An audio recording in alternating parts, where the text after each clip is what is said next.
So now let's go into the first topic, the namespace. As I said, it's hierarchical.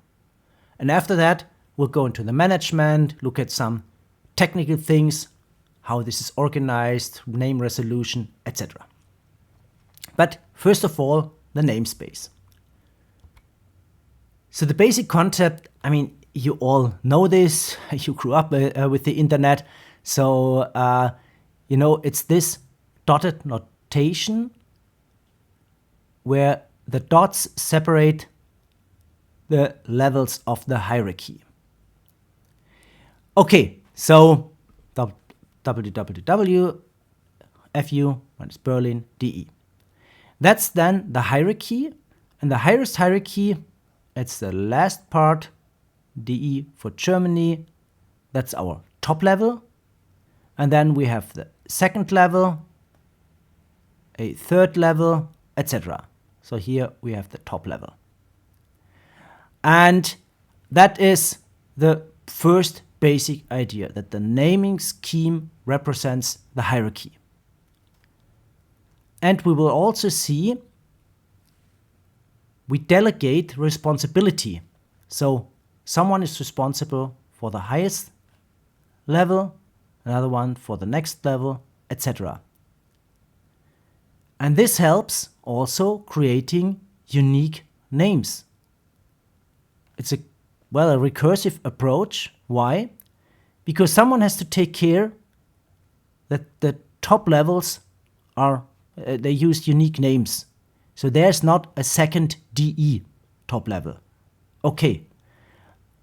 But the top level doesn't have to care so what the next level is then doing. So only one of the top levels, so the one responsible for DE, has to take care that in the second level there's only one FU minus Berlin and not several ones. But there's no global authority that has to take care about the second level. There's a global authority that takes care about the top level, but not the second level. So one of these top level authorities then takes care that we have only unique names in the second level. And in the second level, they have to take care that for their third level, the names are unique. There's only one www, one web server for the university.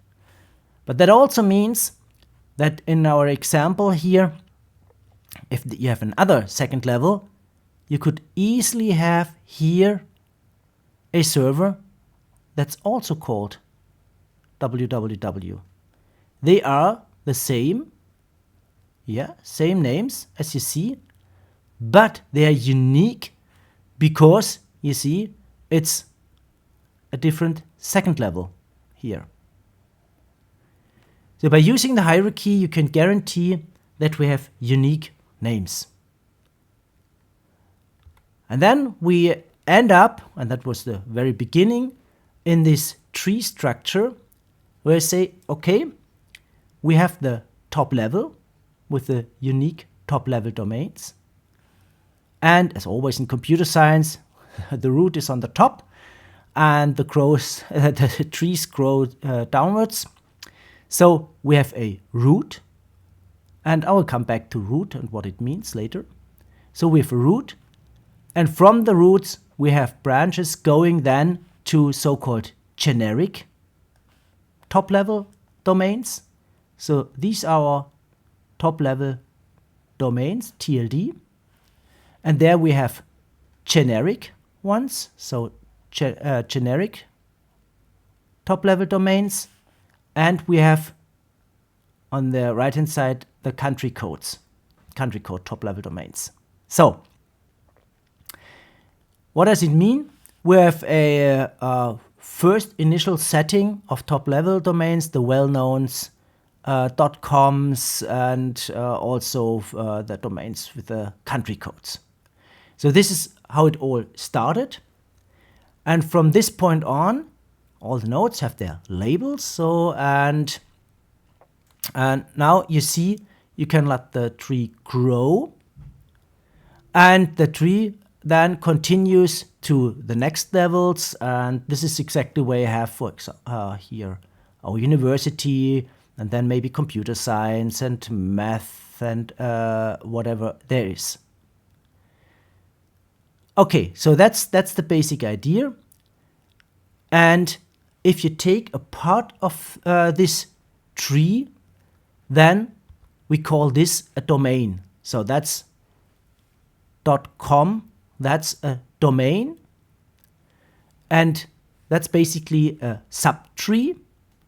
So we have our root, and then our branches, our top-level domains, and they form then, for example, a complete domain. Inside we can have subdomains. So subdomains, for example, for our university. This is also a subdomain here. So that's the idea. So it's this hierarchic organization as a tree. Looks quite simple, but we'll see what the challenges are. Okay, so this is how it all started, with those original, the namespace into these 7 top-level domains, plus the country codes, so .com, education, government, etc. So that was the very beginning. And most of the companies worldwide, they went to .com. That was our .com boom and bubble, etc. And then we have the country codes, well, these well-known and quite expensive domains with .tv. And inside these top-level domains, well, they can use whatever conventions they like. For example, in Australia, there's a convention that the companies then use .com.au. In Germany, there is no such convention, not at all. So companies in Germany, they can use .de or they can use then .com. In the UK, for example, the companies, they used .co.uk. So that's a convention inside this domain UK. You could organize it another way. But there is someone, and will tell you who, someone organizing the UK domain, someone organizing the DE domain. And then depending on whatever, maybe there are even laws for it, or there are certain conventions or whatever, they say, okay, all the companies within Australia, they use .com.au, for example. Okay, if they are international, they can use whatever they want. We'll come back to this. But that was the initial setting. Then over the years, you saw that we have more and more domains, went more international, more public interest. And so sooner or later, many people asked, why do we only have A, B, C, C? Why don't we have letters like this, or like this, or whatever this? So there are many, many more characters. Think of other countries. Or can't we have more here? More top-level domains? Like for all the museums on this planet, why can't they use something like .museum?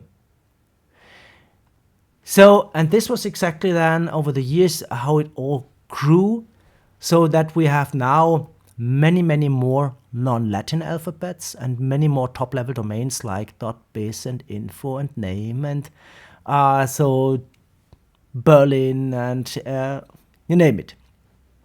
And also our TV that, yes, is for Tuvalu, but also used for many TV stations. So they pay quite a lot of money for this. And what you know as the classical URL could look like this. I mean, I will come back to this, what else we could have here, HTTP, the protocol. But here, this is exactly where we go to our domain. So it's in Japan. So why not using kanji, katakana, hiragana, the different alphabets there? why not? By the way, this tastes quite good. So, why not doing this? This may look strange for non-Japanese, but why not supporting this? And yes, this is now supported. You can look it up. So for all the top-level domains, you can use many new alphabets and Chinese character, Ethiopian, and whatever.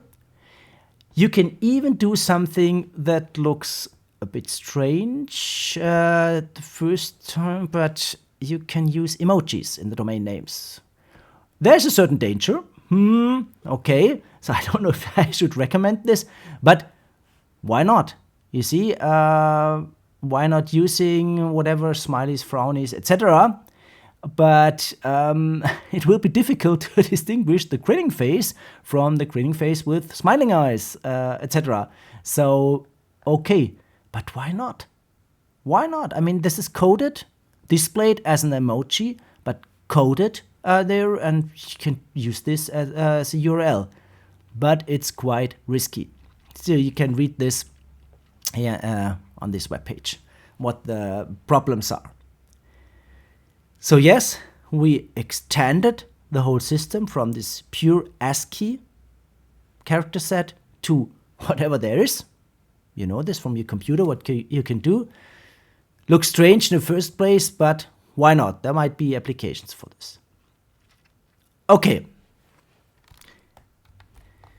So now let's come back to the real technology behind, because we could discuss endlessly the use of emojis and whatever, because you have maybe different skin tones, etc. So you have non-uniform displays of the emojis, etc. That's quite interesting. So let's go back. DNS namespace. So how does it work? So in the end, the name of a domain, we saw this, is a sequence of labels, and starting with the root and then going up from there the whole tree, and we separate this by the dot. And then in the end, the leaf nodes then represent our host, the name. Okay, so this could be whatever computer there is. So this information is all stored in our distributed database. And I will come back to the problems that comes with this distributed database when all the entries are not consistent, not fully synchronized. But so that's the basic idea. We start from the root. We have our DE, that's our top level domain, FU Berlin, and FU. That's our computer, and this computer then has the address. And sure has a name, and you read it the other way. You see, basically, when we go down the tree from the root, read it from right to left. But if we read an URL, we read it from left to right. So you have to remember this. And by the way, do not mix IP addresses and the bytes there with the names, so they have nothing to do with each other. So there's no relation at all between DE and whatever. So please, no. So that's just the associated IP address. So how do we find this out? And etc. We'll come back to it. So in the end, we have a database. And the names of the domains, they serve as an index for the database. We'll see how we find something in the database. So in the end, each domain name is associated with an entry in the database. And this entry then is called a resource record. And these resource records, so these are the elements we store in the database, they can contain more than just an address. Later, some more details. So for now, it's okay that you understood. We have this tree organization, with the root on the top, the tree, and we have an address associated to this name And this is all stored in this DNS database and is stored as so-called resource records. What can we do? What else can we store? Well, for example, we can store not only the name, but maybe also a second name for the same computer. So we can store, in this example, for a computer called mailhub.nv.us, we can store, okay, this is not a computer, but that's a logical name pointing to a real computer, which is rinken.ba.ca.us. Just an example. So the database can also store these pointers, kind of pointers to other computers. So an alias is nothing but a pointer from one domain name, which is mailhub.nv.us, to another one. That's the idea. So you can have several aliases, but you only have one canonical domain name for the computer, rinken.ba.ca.us, with a certain IP address. So why do we do this? Imagine now this whatever institution says, oh, I want to have a complete different mail server, a server responsible for our mail. So maybe now whatever computer, a computer called Mars, is responsible for our mail. Then all you have to do, basically, you have to change the entry here, now pointing to another computer. So that's all you have to do. That you say, okay, I don't have to change the name of my mailer. I simply change the entry in the database. Now we point from our MailHub computer, that's just an entry, to another real computer with a complete different IP address. mars.la.ca, whatever. So that's one of the ideas why having these aliases. Okay, what else? The database itself. There are certain rules. So you can have many levels. That's far more than we typically use. So typically we have something like 4 levels or whatever. But we can have more, and with each of the levels they have their label up to 63 characters. But altogether the whole domain name up to 255 characters. So there are certain limitations.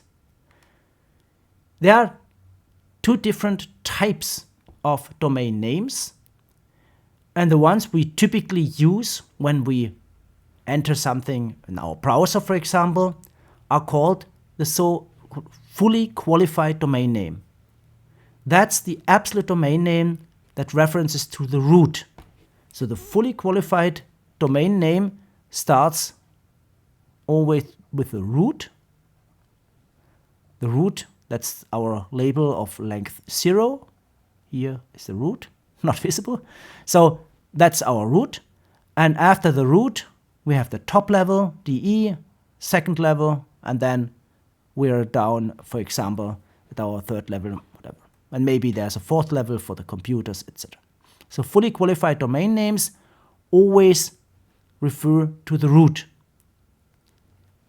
There are also only partially qualified domain names, or sometimes called relative domain names, because they are relative to something. And a good example for this are host names.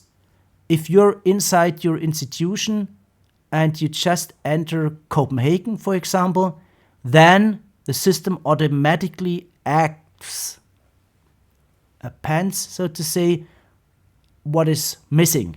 So then it appends whatever mifu minus berlin.de, and this ends up at one of our computers.